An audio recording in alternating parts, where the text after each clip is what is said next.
Hello everyone, welcome to our channel. ఈరోజు మనం చెప్పుకోబోయే కథ. రంజని కాశీపతి దంపతులు సిటీలో ఉంటారు. సొంత ఇల్లు. కాశీపతిది ఒక ప్రైవేటు ఉద్యోగం. రంజని గృహిణి. వీళ్ళకి ఇద్దరు పిల్లలు. కూతురు స్వప్న, కొడుకు కైలాష్. కూతురికి కొడుక్కి 2 సంవత్సరాల వయసు తేడా. కూతురు ఇంజనీరింగ్ ఫైనల్ ఇయర్లో ఉంది. కూతురికి చిన్నప్పటి నుంచి కూడాను ఆ అమ్మాయికి కొన్ని నిర్ణీతమైనటువంటి నిర్ణయాలు, ఉద్దేశాలు ఉంటాయి. పేరుకి ఇంజనీరింగ్ చదువుతోందన్న మాటే కానీ, చూడటానికి కుందన బొమ్మలా ఉంటుంది కానీ, మనిషి చాలా స్ట్రైట్ ఫార్వర్డ్. చాలామంది అబ్బాయిలు ప్రపోజ్ చేసిన ఆ అమ్మాయి ఎవరిని లవ్ చేయలేదు. దానికి ఆ అమ్మాయికి పెట్టిన పేరు ఈగో అని, అహంకారం అని, గర్వం అని, పొగరని, బలుపని, లెక్కలేనితనమని, ఇలా ఎన్నో మాటలు. ఆ అమ్మాయి తమ్ముడు కైలాష్ చాలా మంచివాడు.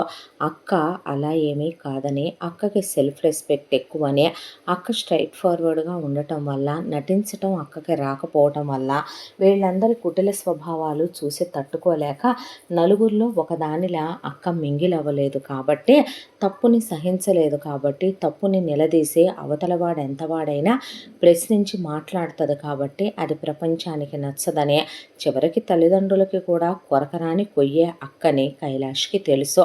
అంతా దాంట్లో ఆ అమ్మాయికి ఫుల్ సపోర్ట్ ఎవరైనా ఉన్నారంటే అది తమ్ముడే. అంత అర్థం చేసుకుంటాడు అక్కనే. కాలచక్ర ప్రవాహంలో రోజులు గడిచిపోతూ స్వప్న బీటెక్ కంప్లీట్ అయిపోయింది. కైలాష్ది కూడా సెకండ్ ఇయర్ కంప్లీట్ అయ్యి థర్డ్ ఇయర్కి వచ్చాడు. ఆ తరువాత కాశీపతి, ఉద్యోగం చేయాలనుకుంటున్నావు కదమ్మా, ఆ నిర్ణయాన్ని మానుకో.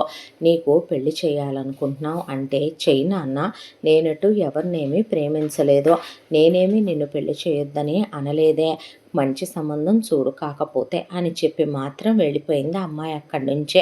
ఆ తర్వాత కొద్ది రోజులకే కాశీపతి స్వప్నతో నీకు పెళ్ళి నిశ్చయించామన్నాడు. అదేంటి నాన్న నిశ్చయించడం?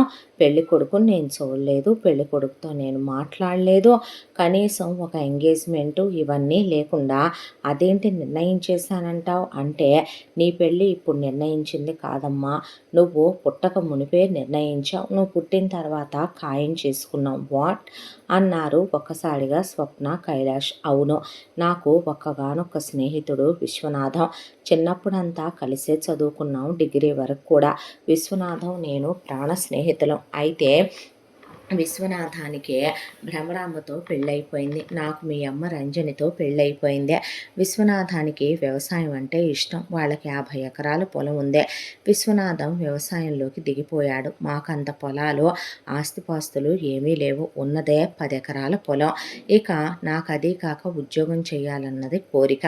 మొదటి నుంచి చదువుకున్నాను కాబట్టి ప్రైవేట్ ఉద్యోగమే అయినా పర్వాలేదనుకుంటే, దేవుడు మెచ్చి విశ్వనాథం నాతో రాయించేసరికి నాకు చక్కగా గవర్నమెంట్ ఉద్యోగం వస్తుంది అనుకునే లోపే అంతకన్నా మంచి ఉద్యోగమే వచ్చింది నాకు. ఉద్యోగంలో స్థిరపడ్డాను. మీ అమ్మతో వివాహమైందే. మీరు మాకు పుట్టకముందే విశ్వనాథానికి భ్రమరాంబకి కొడుకు పుట్టాడు. అబ్బాయి పేరు కార్తీక్. ఒక్కగానొక్క కొడుకు. ఆ 50 ఎకరాల పొలానికి వారసుడు. అప్పుడే ఆ అబ్బాయిని మా ఇంటి అల్లుడు అనుకున్నావు మీ అమ్మ నేను. ఆ తర్వాత అనుకున్నట్టే దేవుడు దయతలిచి నువ్వు పుట్టావు. నువ్వు పుట్టిన తర్వాత నా కోడలు పుట్టింది, మహాలక్ష్మి పుట్టిందని విశ్వనాథం మురిసిపోయాడు.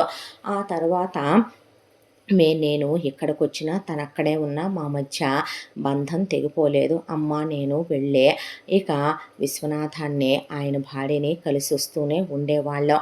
మనకి అక్కడే పొలం ఉంది. ఆ పొలం అది విశ్వనాథం వాళ్ళే చూసుకుంటూ ఉన్నారు ఇంతకాలంగా. నువ్వు తమ్ముడు ఎప్పుడూ రాలేదంతే.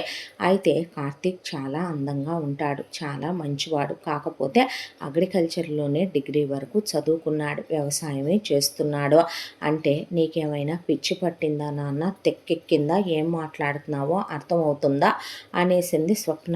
ఏమైందే అన్నారు అమ్మా నాన్నలు. నోరు ముయ్యండి చాలే కానీ, సిటీలో ఉండే వెధవలకే బుర్రెకో బుద్ధి జిహ్వకో రుచి అన్నట్టుగా ఈ చెత్త వెధవలకే ఒక అమ్మాయి అందంగా ఉండాలి, ఒక అమ్మాయి చదువుకోవాలి, ఒక అమ్మాయికి డబ్బు ఉండాలి, ఒక అమ్మాయి వీళ్ళ కాళ్ళ కింద ఉండాలి, ఒక అమ్మాయి వీళ్ళ అమ్మ చెప్పినట్టు వినాలి, నాన్న చెప్పినట్టు వినాలని 190 వీళ్ళే రిస్ట్రిక్షన్స్ పెడతారు. అలాంటిదే నాకన్నా అతను తక్కువ చదువుకున్నాడనేది తీసేసాయి నాన్న, అందంగా ఉన్నాడా లేదా అనేది తీసేసే, నీ స్నేహితుడి కొడుక మనకేమవుతాడు అనేది తీసేసే, ఇవన్నీ అనవసరమైన విషయాలు. కానీ అతను ఉండేది పల్లెటూరులో, సిటీలో ఉండే వెధవలకే ఇన్ని చెదలు పట్టిన బుద్ధులు ఉంటాయి. అయితే పల్లెటూరులో ఉండేవాళ్ళు ఎన్ని రకాలుగా ఉంటారో, ఉదయం లేవగానే వాళ్ళకి ఇంటి పనులు వంట పనులు చెయ్యాలి. నాకొచ్చా, అమ్మ నేర్పిందా, మొన్నేగా నాకు రీసెంట్గా బీటెక్ అయిపోయిందే, వాళ్ళిళ్లల్లో మిషన్లు ఉండవు, వాళ్ళిళ్లల్లో పనులు చేసుకోవాలి, పైగా చుట్టుపక్కల వాళ్ళు వస్తారో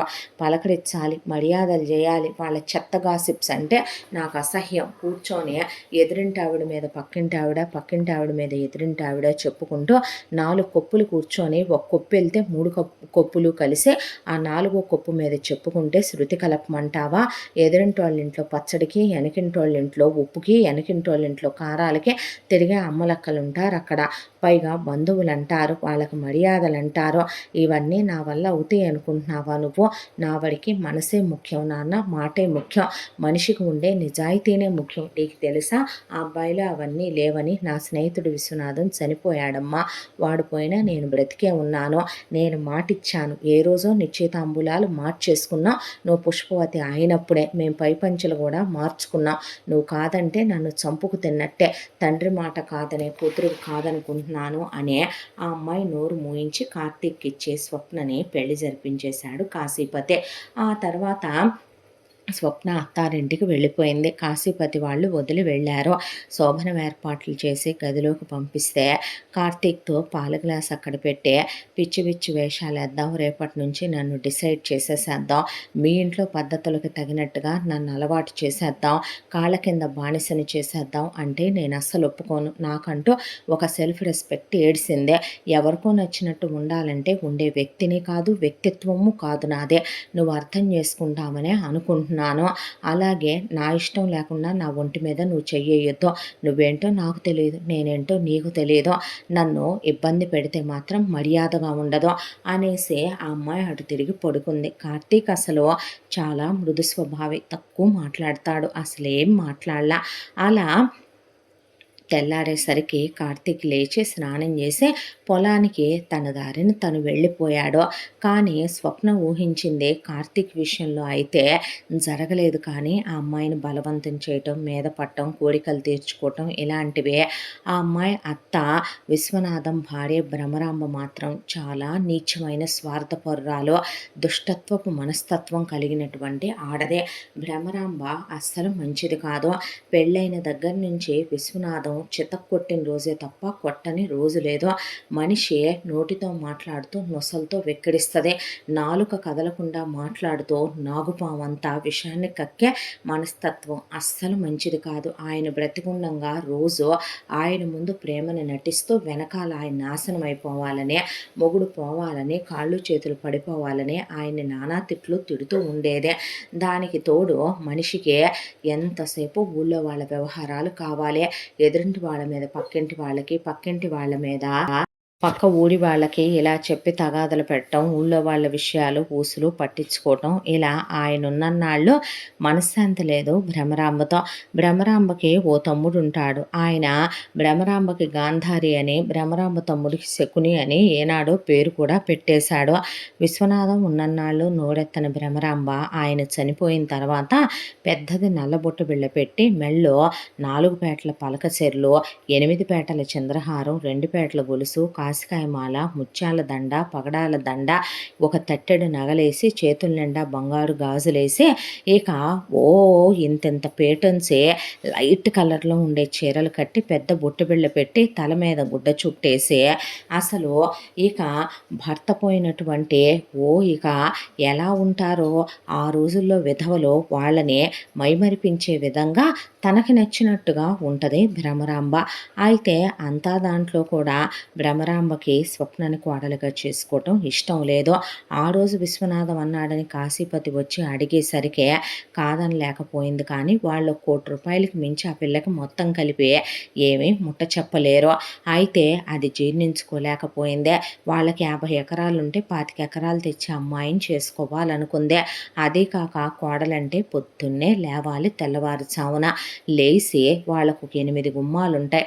శుభ్రంగా ఊడ్చి తుడిచి పేడకళ్ళాపులు కొట్టి పెద్ద పెద్ద రంగవల్లికలు దిద్ది చన్నీళ్లతో స్నానాలు చేసి తులసి కోట దగ్గర పూజ చేసి అత్తగారి కాళ్ళు కడిగి ఆ నీళ్లు నెత్తిన జల్లుకొని గంగాజలంలాగా ఆ నీళ్ళనే తాగుతూ ఆ అమ్మాయి పూజ గది శుభ్రం చేసి ఆ తర్వాత గడగడలాడిపోతూ ఏం వండమంటారు అత్తగారు అని ఆ అమ్మాయే పొద్దున్నే ఒక 8 రకాలు టిఫిన్లు, తర్వాత వెజ్లు, నాన్ వెజ్లు, భోజనాలు, గేదెల దగ్గర చాకిరి, ఇంటెడు పని, ఆ తర్వాత చుట్టుపక్కల అమ్మలక్కలు వస్తే ఫిల్టర్ కాఫీ ఒక 20 కప్పులు వాళ్ళకి స్నాక్స్ చేసి పెడుతూ సాయంకాలం పూట ఏం స్నాక్స్ వండమంటారని అడిగి ఈవిడ కాళ్ళొత్తుతూ ఈవిడికి జ్యూసులు ఇస్తూ ఈవిడికి ఒళ్ళు పడుతూ ఈవిడికి స్నానం చేయించుతూ ఈవిడ కాలకృత్యాలకు వెళితే ఈవిడికి అన్నీ కడిగి పోస్తూ అలా కాలు కింద పెట్టకుండా చూసుకొని రాత్రికి కూడా ఈవిడికి అన్ని సంభారాలు సమకూర్చిన తర్వాత ఈవిడ నిద్రపోయిన దాకా కాళ్ళొత్తి పాదసేవ చేసుకొని మొగుడుతో 4-5 సార్లు చెయ్యి వేయించుకొని కాపురం చేసి వరుసగా అమ్మాయి 10 మంది పిల్లల్ని కనాలనేది ఈవిడ డ్రీము. అయితే ఈవిడ అనుకున్నట్టుగా ఉండే అమ్మాయి కాదు స్వప్న. దాంతో ఆ అమ్మాయి పొద్దున్నే స్నానం చేసి జీన్స్ ప్యాంట్ వేసుకొని ఆ తర్వాత టీషర్ట్ వేసుకొని వెళ్ళి శుభ్రంగా టీవీ ముందు కూర్చొని టీవీ చూస్తుంది. వెళ్ళి అమ్మాయి పక్కనే కూర్చొని వంట పని చేయొచ్చు కదా నువ్వు అంటే ఆ మాటకి ఎందుకు చెయ్యాలా ఆంటీ, నేను ఇంట్లో వంటమ్మాయి ఉంది, పనివాళ్ళు ఉన్నారు, నేనెందుకు చెయ్యాలి, తిని కూర్చుంటే ఒళ్ళు పెరిగి కొవ్వు పట్టుద్ది కాబట్టి నరనరాలకి బలుపు పెరుగుద్ది కాబట్టి కొవ్వు పడితే గుండెకి తంతి పోతావు కాబట్టి అంటే నా వయసు, నా హైటు, నా వెయిటు నేను కరెక్ట్గా సరిపడా ఉన్నాను. నువ్వుంది 5 హైటు, నీ హైట్కి నువ్వుంది 120 కేజీలు. నువ్వు కొలెస్ట్రాల్ తన్ని పోతావా, నేను పోతానా, అదేదో నువ్వే చేసుకో నాకు చెప్పకనేసరికి ఆ అమ్మాయి మీద పగబట్టింది, కోపం వచ్చింది. దానికి తోడు వాళ్ళు మొగుడు పెళ్ళాలిద్దరూ సఖ్యంగా ఉండట్లేదనేది బెడ్రూముల్లోకి తొంగి చూసి కిటికీల్లో నుంచి ఖరారు చేసుకుంది. దాంతో చుట్టుపక్కల భ్రమరాంబకి ఒక సైన్యం ఉంటారు. భ్రమరాంబ అసలు నోట్లో నుంచే మాట బయటికి రానివ్వదు. అసలు ఎవరితోనైనా అవునా అమ్మా, నిజమా తల్లి, నిజమారా, అలాగారా అని అసలు ఇలా మాట్లాడి వాళ్ళనకే ఇంకొకళ్ళకి చాడీలు చెప్పుద్దే. ఇలాంటి వాళ్ళు చరిత్రలో చాలామంది ఉండేవాళ్ళు, ఇప్పటికీ వీళ్ళ వారసులు ఉంటారు. కాకపోతే ఏంటంటే కాలేజీల్లో, స్కూళ్ళల్లో, ఉద్యోగాలు చేసే చోట, ఇళ్లల్లో చాలా రకాలుగా ఇళ్ల చుట్టుపక్కల ఉంటారు. కానీ మనకే ప్రపంచంలో ఇలాంటి వాళ్ళు కూడా ఉన్నారా అనిపిస్తూ ఉంటారు. కానీ ఇలాంటి వాళ్ళు మన చుట్టూనే ఉంటూ ఉంటారు. అందులో ఒకటి భ్రమరాంబ.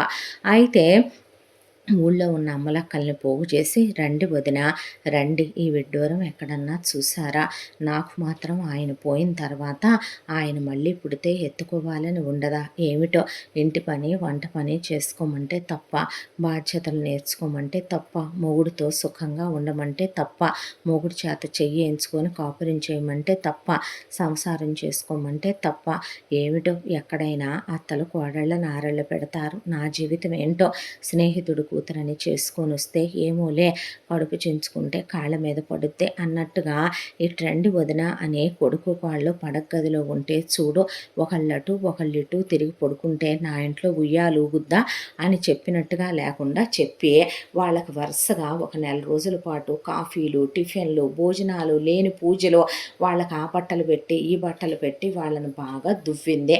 దాంతో చుట్టుపక్కల అమ్మలక్కలందరూ వచ్చి ఆ బట్టలు వేసుకోవటం చూడు, అసలు అది చూడు, ఏమన్నా అంటే నా మీద రెచ్చిపోతుంది అని ఫుల్గా చెప్పింది. వాళ్ళు వచ్చి కూర్చొని నువ్వు ఊడుకోవమ్మా, నువ్వు అడకపోతే మేము అడుగుతామని, అమ్మాయి బజారు దానిలాగా ఆ జీన్స్ ప్యాంట్లు ఏంటి, ఆ టీషర్ట్లు ఏంటి, ఊళ్ళోకి వచ్చేటప్పుడు వేసలు కూడా ఒంటి నిండా గుడ్డ కట్టుకొని వస్తారు. అసలు నువ్వేంది, నీ పద్ధతి ఏంది, ఇంటి పని వంట పని చేయటానికి ఒళ్ళు బలుపు నీకు, ఎవడి కోసం నీ అత్తకు సేవ చేసి నీ మొగుడు కొండి పెట్టుకో, మొగుడు చేత చేయించుకోకపోతే ఎవడి చేత చేయించుకుంటావు, మేమందరం పెళ్ళిళ్ళు చేసుకొని రాలేదా? మేమందరం పతివ్రతలం కాదా? మేమందరం మొగుళ్ళతో కాపురాలు చేయలేదా? పిల్లల్ని కనలేదా? ఏడా లేని చిత్రం ఇది, నువ్వే చదివావేంది? ఒకప్పుడు మేము మా మొగుళ్ళ కన్నా ఎక్కువే చదివా అని ఆ అమ్మాయిని తల ఒక మాట ఎత్తుకునేపాటికి ఆ అమ్మాయికి అసలే మాట అంటే పడే అలవాటు లేదు కాబట్టి నిజమేలే లోపల ఏమీ వేసుకోకుండా పైనుంచి కిందకి నైటీ అనేది ఒకటి తగిలిచ్చేసుకొని ఒంగోని మీరు ఊడ్చి ముగ్గులేస్తూ ఉంటారే ఫ్రీ షో ఊళ్ళో వాళ్ళందరికీ ఎవరి కోసం చూపిస్తున్నారని నేను అడిగితే నైటీల మీద టవళ్ళు కప్పుకొని రావటం కాదు, లోవస్త్రాలు లేకుండా అలా మీరు వెళ్ళి ఎండలో నుంచున్నప్పుడు మీ అందాలేంటో ఊరంతా చూస్తున్నారు. ముందు అయ్యేలా ఒబ్బిడిగా దాచుకొని మీ ముగుళ్ళకే చూపించుకోవాలో చూసుకోండి అని నేనంటే ఏంటి మీరు చీరలు కట్టుకుంటున్నారు, నేను చీరలు కట్టుకోవట్లేదా?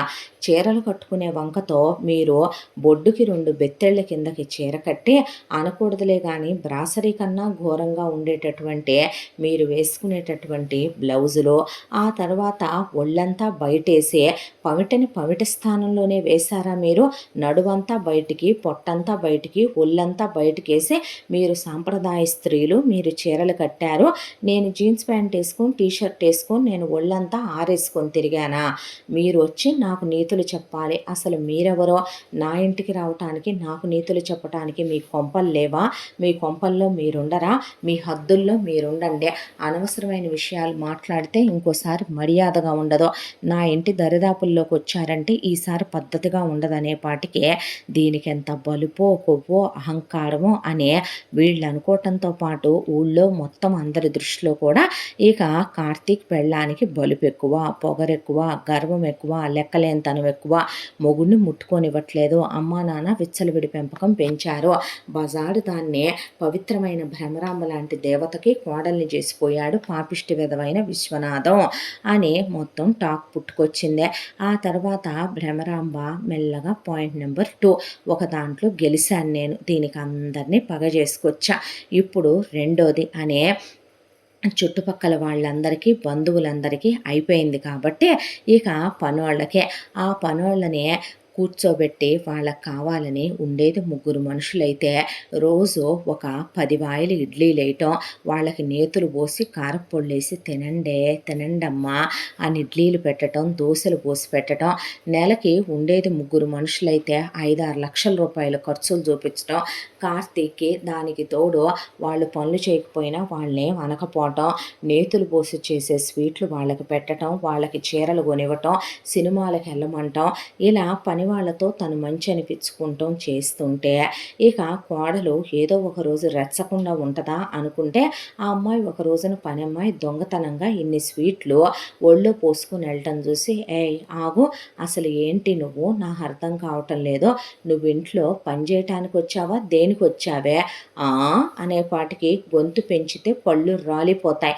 అమ్మగారు అనే స్టేజ్లోనేగా నువ్వున్నావు, అనిపించుకునే దాంట్లోనేగా మేమున్నాము, సిటీలో అయితే మేడం అంటారు, నీకు అంత నొప్పిగా ఉంటే మేడం అని పిలువ, జీతానికేగా నువ్వు పనిచేస్తావు, అవును బాబు ఇస్తాడు, మరి జీతం వరకు తీసుకొని మూసుకొని వెళ్ళాలి కానీ ఏం పనులు ఇవి, పోనీలే అమ్మాయి తీసుకుంటే ఏంటండి తీసుకునేదే, పొద్దున్నే ఉండేది 3 మనుషులైతే మీరు 50 ఇడ్లీలు 10 వాయిలు దింపుతున్నారు, ఆ వజాన వీళ్ళ ఫ్యామిలీ మొత్తం తీసుకోవటం, మీరు 10 రూపాయలు అల్లం తెమ్మనమంటే ఎవడో రోడ్డు మీద వెళ్ళేవాడు రావటం తినటం, మీరు వాళ్ళ ఫ్యామిలీ క్యారియర్లు కట్టివ్వటం, ఏం పద్ధతులండి ఇవి, కూర్చొని తింటే కొండలైనా కరిగిపోతాయి, ఒకళ్ళు కష్టపడటం 10 మంది తినటం, ఏం పద్ధతి అంటారు దీన్నే, పనివాళ్ళలా హద్దుల్లో ఉండాలి, ఇంటి పని చేసేవాళ్ళు వాళ్ళ పనులు చేయరు, వంట పని చేసే ఆవిడ పని చేయదు, గేదెల దగ్గర వాళ్ళు అక్కడుండి చేసుకోరు, ఏంటిదంతా క్లమ్జీగా ఈ వాతావరణం ఈ పద్ధతే, ఇలాగేనా పనివాళ్ళ నుంచేదే,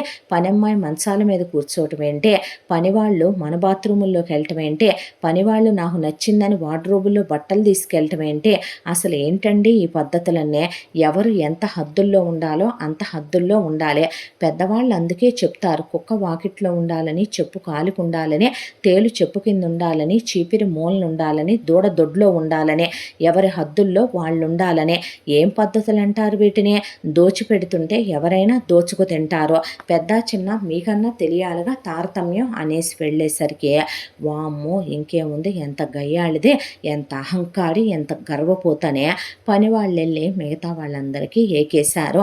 ఆ తర్వాత కావాలని వ్రతం పెట్టి చుట్టాలను పిలిసి చుట్టాల్లో ఆ అమ్మాయి చేత తలా ఒక మాట వాళ్ళననిపిచ్చే ఆ అమ్మాయి తిరగబడి వాళ్ళనని బంధువులందరికీ చుట్టాలందరికీ ఆ అమ్మాయి శత్రువైపోయింది. ఆ తర్వాత ఇదంటే అందరికి అసహ్యమే. ఇప్పుడు అందరూ నా వైపే మాట్లాడతారు. ఎలాగైనా దీన్ని దీని అమ్మా బాబులతో చీకొట్టించి నా కొడుకుతో చీకొట్టించి దీన్ని ఇంట్లోంచి గెంటేస్తే ఆల్రెడీ నా తమ్ముడికి చెప్పా 5-6 సంబంధాలు ఉన్నాయన్నాడు మా శకుని. ఓ సంబంధం చూసేస్తే శుభ్రంగా నా కొడుక్కి ఇచ్చి పెళ్లి చేయొచ్చు. నాకు నచ్చిన కోళ్ళు మా ఇంటికి వచ్చొద్దే అనుకోనే అమ్మ ఇంత చదువుకున్న దాన్ని బలుకున్న దాన్ని ఇన్ని తెలివితేటలు ఉన్నదాన్ని కోడలుగా తెచ్చుకోవాలని నేను అస్సలు అనుకోలే. నా అడుగులకి మడుగులు వచ్చేదాన్ని తెచ్చుకోవాలనుకున్నాను అని కావాలని వెయ్యాల వాళ్ళకి కబురు పెట్టింది. ఈ అమ్మాయిల అమ్మ నాన్న తమ్ముడు వచ్చారు. వచ్చేసరికి వాళ్ళని కూర్చోబెట్టి ఆ అమ్మాయి స్నానానికి వెళ్తే 1 గంట స్నానం చేస్తుంది. అదే టైంలో చూడు వదిన అబ్బాయిని చెయ్యనివ్వట్లేదు, మీ అమ్మాయి దూరం పెడుతోంది, నానా మాటలు అంటోంది, రోజు గొడవలే, రోజు తగాదాలే, ఆయన పుడతాడని ఎత్తుకోవాలని నాకుండదా అన్నయ్య, ఇలాగైనా ఉండేదే, నన్ను ఎంత మాట పడితే అంత మాట అంటదే, నిజమే బాబు అని పనివాళ్ళు మొత్తం ఆ అమ్మాయి మీదే చెప్పారు. నిజమేనండో అని చుట్టుపక్కల వాళ్ళు ఫోన్లు చేయించి మరీ చుట్టాలు అందరి చేత ఆ అమ్మాయి మీదే చెప్పించింది. ఆ తర్వాత మీ ఇష్టం ఇక అమ్మా నాన్నలుగా ఏం పెంపకం పెంచారనుకుంటే మీకు నామరదా కాదా, నువ్వు వచ్చి అడిగావని కాదనకుండానే కదా అన్నయ్య, ఆయన పోయాక ఆయన మీ మాట ఉండాలనే అమ్మాయిని నాకు వడలుగా చేసుకున్నాను, ఇదేనంటారా సంస్కారం అనే పాటికి ఆ అమ్మాయిని వాళ్ళమ్మ బయటకు వచ్చి చెయ్యి ఎత్తితే అమ్మ నువ్వు నోర్మై అన్నాడు కైలాష్. ఆగరా నువ్వు అని అమ్మా నాన్నలు ఇద్దరూ కలిసి ఆ అమ్మాయి మీద పడిపోయి అల్లుడి చేత చెయ్యేయించుకోవట్లేదా, కాపురం చేయట్లేదా, అసలు ఏం పద్ధతి ఇది, ఏం సంస్కారమే, ఆడలక్షణమేనా, అత్తగారికి ఎదురు చెప్పొచ్చా, పని వాళ్ళకి ఏం పోయిందో ముద్ద పెడితే ఎంత ఉన్నప్పుడు చుట్టుపక్కల వాళ్ళతో గొడవలేంటి, బంధువులతో ఎంత మాట పడితే అంత మాట అంటమేంటి, ఇవేనా నేర్చుకునే లక్షణాలు అని రెచ్చిపోతే అసలు ఇది నా ఇల్లు, ఆయన నా భర్త, ఇది నా సంసారం, మీకు అనవసరమైన విషయం మీరెవరు మాట్లాడటానికి అంటాను నేను, ఇంట్లో నుంచి బయటికి నడవకపోతే మర్యాదగా ఉండదు, పెళ్లి చేసి కన్యాదానం చేసి నన్ను ఆయనకు అప్పగించిన తర్వాత మా ఇద్దరి మధ్య పడగదిలో ఏం జరుగుద్దో అది మా ఇద్దరి పర్సనల్ విషయం, మీరైనా అమ్మా నాన్నలుగా పరాయి వాళ్ళే, మీరెవరు నా విషయంలో మాట్లాడటానికి అని ఇప్పుడు నేను డైరెక్ట్గా అడుగుతున్నాను, ఏం చెప్తారు అనేసరికి మీ అమ్మాయి మీకే ఎంతోటి మర్యాద ఇస్తుంది, మరి మాకేమిస్తుంది మర్యాద అనేసరికి వీళ్ళని లాక్కొని కారులో ఎక్కించుకొని తిడుతూనే ఉన్నాడు కైలాష్. మా నక్కని వెనకేసుకురావాలి, మా నక్కని సపోర్ట్ చేస్తూ మాట్లాడాలి, ఏం జరిగిందో బావొచ్చిందా కాగాలి, కూర్చోబెట్టి వాళ్ళని మాట్లాడాలి, బావ చెప్పాడా మీకు అక్క గురించి, అయినా అది వాళ్ళ వైఫ్ అండ్ హస్బెండ్ విషయం, బెడ్రూమ్ విషయాల్లో మీరు కలగజేసుకోవచ్చా, మీరు మాట్లాడవచ్చా, చుట్టుపక్కల వాళ్ళును ఆవిడ కలిసి చెప్పిన మాటలు మీరు నమ్మటం ఏంటి, ఇలా ఎవరేం చెప్తే వాళ్ళ మీద మీరు నమ్మేస్తారనమాట, మేము మీ పిల్లలం కాదా, మీరు కాదా మమ్మల్ని పెంచింది, అక్క ఎలాంటిదో మీకు తెలీదా, ఇదైనా పద్ధతిగా ఉండే వాళ్ళ లక్షణం, రేపు నా పెళ్ళాం వస్తే నువ్వు బతకనిస్తావమ్మా, నీకు సంస్కారం ఉందా నానా అని ఆ అబ్బాయి తిట్టుకుంటూనే తీసుకెళ్ళాడు ఇంటి దగ్గరికి. ఆ తర్వాత ఇక ఫైనల్ టచ్ కొడుక్కి ఇవ్వాలనుకుంది. కార్తీక్ పొలం నుంచి వచ్చాడు. అత్తయ్య మావయ్య వచ్చారన్నారు అంటే ఆ పాపం రానే వచ్చారు పోనే పోయారు అన్న తర్వాత అవునా వెళ్ళిపోయారా అంటే వెళ్ళరా మరి, వాళ్ళు వచ్చి అమ్మాయిని నీతో కాపురం చేయమన్నారు, ఒంటి మీద చేయించుకోమన్నారు, పిల్లల్ని కనమన్నారు, ఇంటి బాధ్యతలన్నీ చూసుకోమన్నారు, పని వాళ్ళని పట్టించుకోమన్నారు, అందరినీ ఆదరించమన్నారు, చుట్టాలు బంధువుల్లో కలిసిపోమన్నారు, నలుగురికి తల్లో నాలుకలా ఉండమన్నారు, పిల్లా పాపలతో చల్లగా ఉండమన్నారు, నా ఇల్లు అందే, నా ఇష్టం అందే, మీరెవరు అందే గెంటేసిందే, ఏంటో అందరితోనూ పగే అనేపాటికి చుట్టుపక్కల వాళ్ళంతా ఏకరువు పెట్టి, బంధువులంతా ఏకరువు పెట్టి, పని వాళ్ళంతా ఏకరువు పెట్టి ఒకవైపున తను కలిసి ఆ అబ్బాయి బుర్ర తినేశాక ఆ అబ్బాయి నేను స్నానానికి వెళుతున్నానని స్నానానికి వెళ్ళాడు. వెళ్ళేసరికి కావాలని ఆ అమ్మాయితో ఏమే నీతి జాతి లేని బజారు దానా నువ్వు మొగుడు చేత చేయించుకోవట్లేదు. ఎవడిని పిలిపించుకుంటున్నావే గంటల లెక్కన గదుల్లోకే. నీలాంటి వాటిని ఏమంటారో తెలుసా? సిటీలో చదివి ఎంతమందితో కులికొచ్చి ఎన్ని కడుపులు తీయించుకొనొచ్చావే బజారు దానా. నీకు మొగుడు నచ్చడా? నీకు మొగుడు మీద చేయేస్తే నచ్చదా? అత్త కాళ్ళ దగ్గర పడుండవా? ఇంటి పని వంట పని చెయ్యవా? నువ్వేమైనా లెజెండ్‌వేంటే? నువ్వేమైనా దిగొచ్చావా ఏంటే? చుట్టుపక్కల వాళ్ళందరి దృష్టిలో నువ్విప్పుడు వేశ్య కన్నా హీనం. బంధువులు చుట్టాల దృష్టిలో నువ్విప్పుడు ఒక బ్రోతల కన్నా హీనం. నీ అమ్మా నాన్న దృష్టిలోనే నువ్వొక దిగజారిపోయిన బజారు ఆడదానివే. ఏమని నీతో నా కొడుకు కాపురం చేస్తాడే బజారు దానా. మొగుడుతో చెయ్యించుకొని పిల్లల్ని కనకుండా నువ్వు నీ గుడ్డలు నీ మేకప్పులు ఆ జుట్లు ఎరబోసుకోవటం, ఇంటి పని చెయ్యవు, వంట పని చెయ్యవు, టీవీలకు ఎదురుగా కూర్చుంటావు. నువ్వేమైనా దిగొచ్చావా ఏసీ రూముల్లో కూర్చోటానికి అని ఆ అమ్మాయిని అంటూ ఉండగానే కార్తీక్ అప్పుడే స్నానం చేసి టవల్ కట్టుకొని తల తుడుచుకుంటూ వస్తే, అసలే శివంగి పిల్ల కదా లేచి నుంచొని, నువ్వు నీ మొగుడు పోయాడు కదా, ఇన్నాళ్ళుగా ఎంతమందిని పిలిపించుకుంటున్నావని నేనడిగితే, నీ భర్త ఉన్నప్పుడే నువ్వు ఎంతమందిని పిలిపించుకొని నీ కొడుకుని కన్నావని నేనడిగితే, చుట్టుపక్కల వాళ్ళు నన్ను పొరపాటున అన్నారనుకున్నాను. నువ్వనిపించావని తెలియలా. వ్రతం నువ్వు పెట్టావని వాళ్ళొచ్చి నన్నన్నారనుకున్నాను. నువ్వు అసలు నన్ను అనిపించటానికే వ్రతం పెట్టావని తెలియలా. పని వాళ్ళతో నువ్వు అమాయకంగా వాళ్ళకు దోచిపెడుతున్నావు అనుకున్నాను. నన్ను పగ చెయ్యాలని వాళ్ళందరినీ మంచి చేసుకోవాలని నన్ను శత్రువుని చేశావని అనుకోలేకపోయాను. ఇప్పుడేంటి నీ కొడుకు ముందు కూడా చెయ్యాలి, నన్ను ఇంట్లోంచి గెంటెయ్యాలి. నీలాంటి దిగజారిపోయిన ఆడయి ఉంటాయి కాబట్టే నేను పెళ్ళంటే భయపడ్డాను, మొగుడంటే భయపడ్డాను. చుట్టుపక్కల సమాజంలో ఇలాంటి ఆడయి ఉంటాయి కాబట్టే, ఆడదానికి ఆడదే శత్రువు కాబట్టే నేను నీ కొడుకుతో అయినా నా మొగుడే అయినా మీద చెయ్యించుకోలేదు. నేను బానిసను కాదు, నేను ఆత్మాభిమానం ఉన్న ఆడపిల్లనే. నా బ్రతుకు విషయంలో నాలుగు గోడల మధ్య ఉండాల్సిన విషయాలు కొడుకు కోడలు బెడ్రూమ్లోకి చూసే మా అమ్మ నాన్నలకి నువ్వే చెప్పావని నాకు తెలుసు. నీ కొడుకు అంత దిగజారిపోలేదని కూడా తెలుసు. నిన్ను కొడితే 5 నిమిషాలు పట్టదో. నీది ఒక బ్రతుకేనా? నీది ఒక జన్మేనా? ఎందుకు బతుకుతున్నావు? నువ్వు బతుకుతున్నావు, వీధిలో కుక్క బతుకుతుందా అని అమ్మాయి అనేసరికి అటు తిరిగేసరికి కార్తీక్ నిలబడ్డాడు.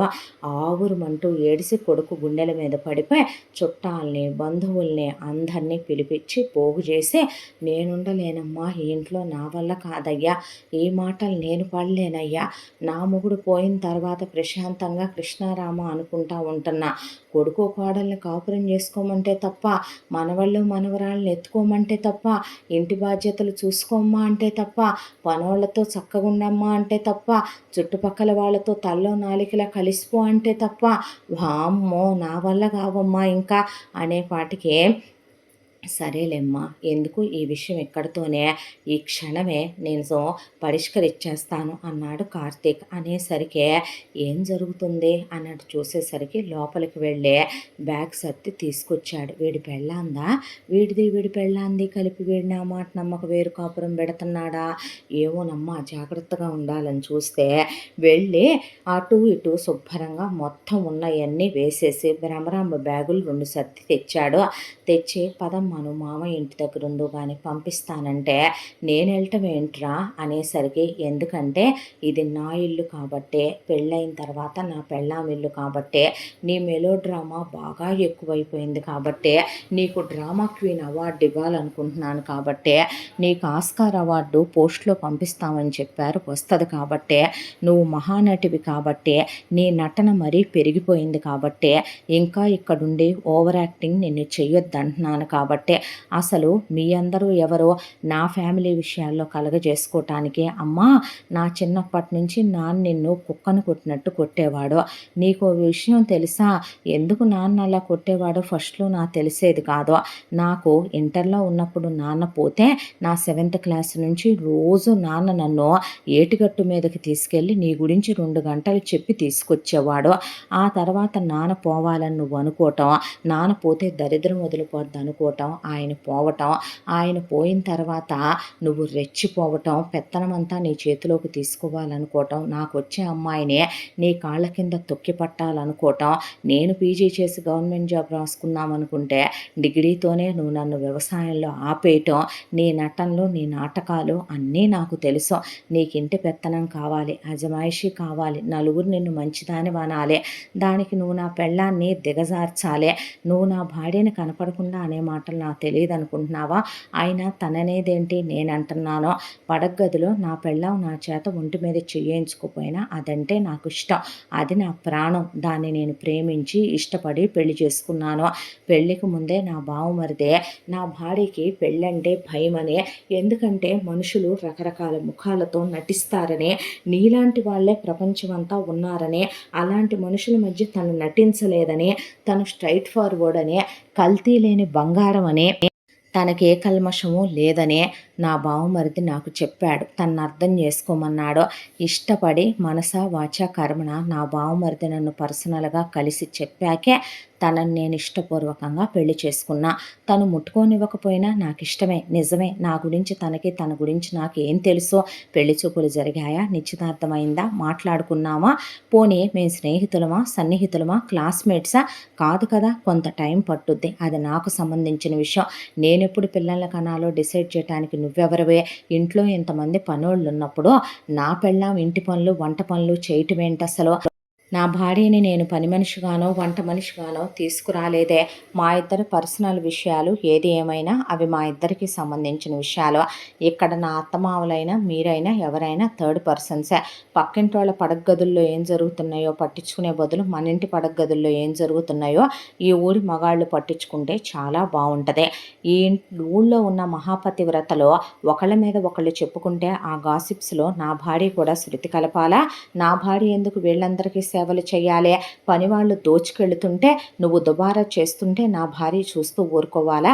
నువ్వు వచ్చాక నానమ్మని అడిగావుగా, ఇంటి యజమాని నేను, ఇంటి కోడల్ని నేనని. నా భార్య వచ్చాక మరి ఇంటి యజమానురాలు అదే, ఈ ఇంటికి సర్వ పెత్తనాలు ఉన్నటువంటి యజమానురాలు అదే. మరి అలాంటప్పుడు నువ్వెలా కృష్ణారామ అనుకుంటా మూసుకొని మూల కూర్చోకుండా వీటన్నిటిలో కలగజేసుకుంటావమ్మా? నీ దుర్బుద్ధి, నీ స్వార్థం నాకు తెలియదు అనుకుంటున్నావా? నీ కట్నాలు కావాలి, నీ కాళ్ళు పట్టుకునే వాళ్ళు కావాలి, నీ అడుగులకి మడుగులొత్తే వాళ్ళు కావాలి. నువ్వు అలాంటి అమ్మాయిని తెచ్చుకోవాలనుకున్నావు, చదువు సంధ్య లేని దాన్నే. తను వచ్చేసరికి నీతో ఎక్కడ ఎదురు తిరిగి తిరగబడుద్దో అనుకొని జీర్ణించుకోలేకపోయావు. పావులు కదిపావు, కుదరలేదు దాంతో. కాబట్టి విషం కక్కటం మొదలుపెట్టావు. నాన్నెప్పుడో అన్నాడు నిన్ను తీసుకెళ్ళి ఓల్డేజ్ హోమ్లోనో పడేయమని. అక్కర్లేదుగా, నువ్వు గాంధారివి, నీ తమ్ముడి చెక్కునే. అదే ఊరు వెళ్ళు, మావయ్యతోనే ఉండు. నీకు స్త్రీధనం 5 ఎకరాలు ఉంది. నీ ఒంటి మీద బంగారం 100 తులాలు నీ ఒంటి మీదే ఉంది. నువ్వు పోయిన రోజు తప్ప నేను రాను కూడా రాను. ఇంకొకసారి ఈ ఊళ్ళో ఎవరైనా నా భార్యను ఒక మాట అన్నా, నా ఇంటికి వచ్చినా, నా ఇంటి వ్యవహారాల్లో కలగజేసుకున్నా చేత్తో కాదు చెప్పుతో కొడతాను. చేతగాని కొంతమంది వెధవలు ఉంటారు. ఎదురింటోళ్ళు చెప్పారని, పక్కింటోళ్ళు చెప్పారని, బంధువులు చెప్పారని, ఇళ్లల్లో పాచి పనులు చేసుకునే పనివాళ్ళు చెప్పారని, అమ్మ చెప్పిందని, అక్క చెప్పిందని వినేవాళ్ళు. కానీ నేను అలాంటి మగాడిని కాదు. తప్పు ఎవరిదైతే వాళ్ళ వైపున మాత్రమే నేను వాళ్ళన్న తప్పుని బట్టి శిక్ష విధించే మనిషిని నేను. నా భార్య ఏ తప్పు చేయలేదని నాకు బాగా తెలుసు. ఏ మగాడికి తెలియదు వాడి పెళ్ళాం గురించి? నటిస్తాడంతే ఒక్కొక్కడు. అమ్మ ఎలాంటిదో తెలీదా? అక్క ఎలాంటిదో తెలీదా? చెల్లె ఎలాంటిదో తెలీదా? తల్లి ఎలాంటిదో తెలీదా? పెళ్ళాం ఎలాంటిదో తెలీదా? అందరికీ అన్నీ తెలుసు. తెలిసే నటించే ప్రపంచం ఇది. నాకు అలా నటించాల్సిన అవసరం లేదు అని తీసుకెళ్ళి అమ్మనే అలా బస్సులో ఇసిరేసి వచ్చాడు. నాశనం అయిపోతారు, ఊడ్చుకుపోతారు అనుకుంటూ వెళ్ళిపోయింది. ఇక భ్రమరాంబ ఊళ్ళో వాళ్ళందరూ హతాశులైపోయి నోరు మూసుకొని ఆ అబ్బాయి ఇచ్చిన షాక్కి ఎవరిళ్ళకు వాళ్ళు వెళ్ళిపోయారో. పని వాళ్ళందరినీ తీసేసి కొత్త పని వాళ్ళని పెట్టాడు. నీకు నచ్చినట్టే ఉండని ఇల్లు రెనోవేషన్ చేయించాడు. ఆ తర్వాత ఆ అమ్మాయి సారీ చెప్పింది. సారీ కాదు, ఐ లవ్ యూ అన్నాడు. నువ్వంటే నాకు చాలా ఇష్టం. ఈ మాట నీకు చెప్పాలనే చాలా ప్రయత్నించాను, కానీ ఎలా చెప్పాలో తెలియలేదు. నీకో విషయం చెప్పనా? చాలామంది దిగజారిపోయిన మనుషుల్లో ఒకటే మా అమ్మ కూడా. నాకు నా జీవితం మీద చాలా ఆశలున్నాయి. అలాంటి వాళ్ళని ఇంట్లో ఉంచుకొని రేపొద్దున నేను నా పిల్లలకి నా భార్యని శత్రువుని చేయలేను.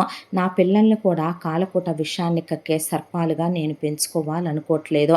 ఇప్పుడు ఇది నీ ఇల్లు. నేను నీ మనిషినే. ఈ ఇంట్లో పనివాళ్ళు నీకు నచ్చినట్టే ఉంటారు. ఇక్కడ నీకు నచ్చకుండా ఏదీ జరగదు అని ఆ అమ్మాయిని హనీమూన్‌కి తీసుకొచ్చి వాళ్ళిద్దరూ క్లోజ్‌గా హ్యాపీగా ఒక 5 ఏళ్ల వరకు పిల్లలొద్దు ఎంజాయ్ చేద్దామని మాట్లాడుకొని అత్తమామలకి ఫోన్ చేశాడు కార్తీక్. అత్తయ్య, నా భార్య విషయంలో మీరు కలగచేసుకోవటం, పెళ్లి చేసి పంపించిన తర్వాత తప్పు కాదా? నేను అడుగుతున్నాను ఇప్పుడు. మీరెవరు మా ఇద్దరి పర్సనల్ విషయాల్లో, బెడ్రూమ్ విషయాల్లో కలగచేసుకోవటానికని. నేనంటే మీకు కోపం రాదు కదూ! ఎందుకంటే నేను అల్లుడిని కాబట్టే.